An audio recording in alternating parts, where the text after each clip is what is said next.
Bienvenue dans ce décryptage consacré à un domaine assez incroyable de la neurochirurgie. Imaginez un peu, une opération au plus profond du cerveau, mais réalisée en passant par le nez. C'est le monde fascinant de la chirurgie de l'hypophyse qu'on va explorer ensemble. Ça a l'air tout droit sorti d'un film de science-fiction, n'est-ce pas? Et pourtant, c'est la réalité la plus concrète de la médecine d'aujourd'hui. C'est même devenu la technique de référence pour la plupart de ces opérations. Alors, voyons un peu comment c'est possible. Bon, avant toute chose, la question qu'on peut se poser, c'est pourquoi est-ce qu'on opère? Qu'est-ce qui rend ces tumeurs qu'on appelle adénomes hypophysaires si problématiques au point de nécessiter une intervention? Alors, il faut savoir que la plupart du temps, ces tumeurs sont bénignes. Le problème, ce n'est pas tant leur nature que leur emplacement et leur taille. Elles peuvent grossir et créer ce que les médecins appellent un effet de masse. C'est simple, imaginez une balle qui gonfle dans une boîte bien trop petite pour elle. Elle finit par tout écraser autour. Et là, ce sont les nerfs optiques qui trinquent, ce qui peut menacer la vision. Donc l'objectif numéro 1 de la chirurgie, c'est de faire de la place, tout simplement. Et attention, une opération comme celle-là, ça ne s'improvise pas du tout. Le succès, il se joue bien avant même d'entrer au bloc, avec une préparation qui est vraiment méticuleuse. En fait, tout repose sur un équilibre hormonal très fragile. Et dans cette préparation, l'ordre des choses est, mais alors absolument crucial. C'est d'abord le cortisol et ensuite les hormones thyroïdiennes. Pourquoi cet ordre? Parce que faire l'inverse, ce serait comme appuyer à fond sur l'accélérateur avec les hormones thyroïdiennes sans avoir le moindre frein, le cortisol. En gros, ce serait comme lancer une voiture à pleine vitesse sans frein. C'est la crise médicale assurée. Alors en pratique, comment ça se passe? Eh bien, c'est un protocole très précis. La veille au soir, hop, pommade antibiotique dans les narines. Le matin même de l'opération, administration d'antibiotiques par intraveineuse. Et juste avant l'anesthésie, on commence le traitement de stéroïdes. Chaque étape est calculée pour préparer le corps à encaisser le choc et bien sûr pour réduire au maximum le risque d'infection.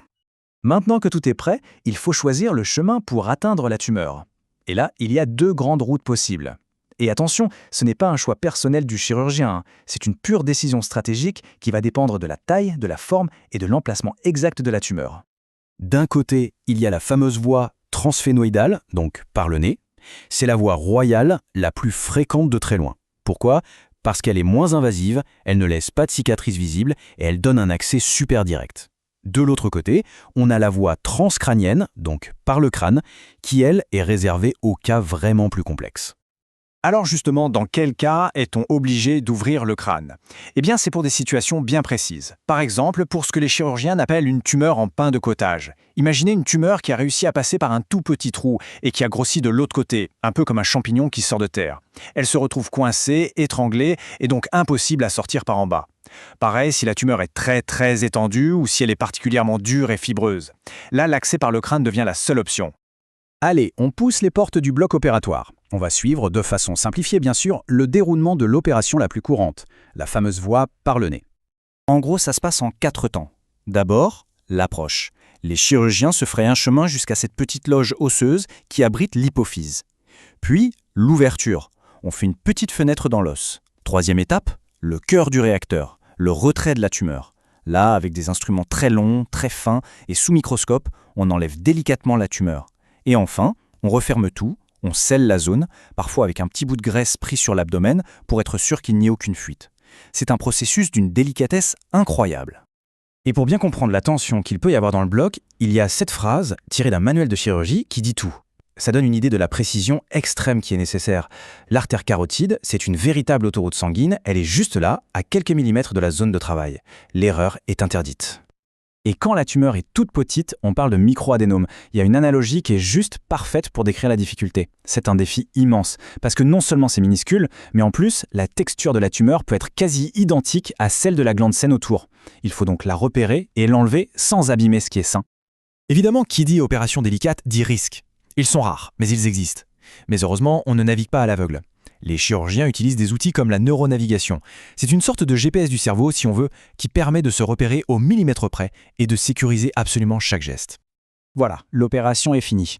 On pourrait croire que le plus dur est fait, mais en réalité, une phase tout aussi critique commence, la surveillance post-opératoire. Le premier grand point de vigilance, c'est ce qu'on appelle le diabète insipide. Et attention, ça n'a rien à voir avec le diabète sucré qu'on connaît tous. Là, c'est un dérèglement de la gestion de l'eau par le corps qui est provoqué par la manipulation de l'hypophyse. La bonne nouvelle, c'est que c'est souvent temporaire, mais ça demande une surveillance de tous les instants. Et pour ça, on met en place ce que l'équipe soignante appelle la D-Watch, la surveillance du diabète insipide. Concrètement, c'est un suivi ultra serré. On note heure par heure tout ce qui est bu, tout ce qui est uriné, on fait des analyses régulières de l'urine, du sang, bref, on traque le moindre déséquilibre pour éviter la déshydratation à tout prix. Deuxième point de surveillance clé, le cortisol, la fameuse hormone du stress. Le matin, après l'opération, c'est très simple, une prise de sang. Et le résultat de cette prise de sang est décisif. Il va dire si l'hypophyse a bien redémarré la machine. Ce tableau résume bien la situation. Selon le taux de cortisol, on sait immédiatement s'il faut un traitement de remplacement ou si tout est rentré dans l'ordre. Parlons d'un autre risque post-opératoire, la fuite de liquide céphalorachidien. En gros, c'est le liquide qui entoure le cerveau, qui s'écoule par le nez. Ça peut faire un peu peur dit comme ça, mais il faut mettre ce chiffre en perspective. 3,5%. C'est un risque qui est connu, maîtrisé et qui reste somme toute assez rare. Bon, on a vu l'opération, la récupération immédiate, mais après, sur le long terme, qu'est-ce que ça donne? Et surtout, pourquoi est-ce que le suivi est si capital? Regardons un peu ce graphique, il est sans appel. Il prend l'exemple de l'acromégalie, une maladie causée par une tumeur qui sécrète trop d'hormones. Et le message est limpide. La taille, ça change tout. Pour les petites tumeurs, les microadénomes, on a 85% de taux de guérison. Mais dès que la tumeur est plus grosse, on tombe à 30%. C'est une sacrée différence. Et ce n'est pas juste pour l'acromégalie, c'est exactement la même chose pour une autre maladie, la maladie de Cushing. Donc la conclusion, elle est assez évidente. Plus on détecte la tumeur tôt, et plus on l'opère quand elle est petite, plus l'intervention a de chances d'être un succès complet. Maintenant, la question de la récidive. Est-ce que ça peut revenir? La réponse est oui. Le risque est d'environ 12%. Et le point qui est vraiment important à noter, c'est que la plupart du temps, ça ne revient pas tout de suite, mais plutôt 4, 5, voire jusqu'à 8 ans après la première opération. Et ça, bien sûr, ça justifie complètement le suivi au long cours. Et c'est ce qui nous amène à cette question finale. Avec ce risque de récidive qui peut planer même des années après, qu'est-ce que ça signifie au fond, une vigilance à vie? Ça nous rappelle que même quand la chirurgie est un succès, l'histoire n'est pas tout à fait terminée. Et ça souligne l'importance capitale d'un suivi régulier, avec des imageries, des bilans hormonaux. C'est vraiment la clé pour une tranquillité d'esprit sur le long terme.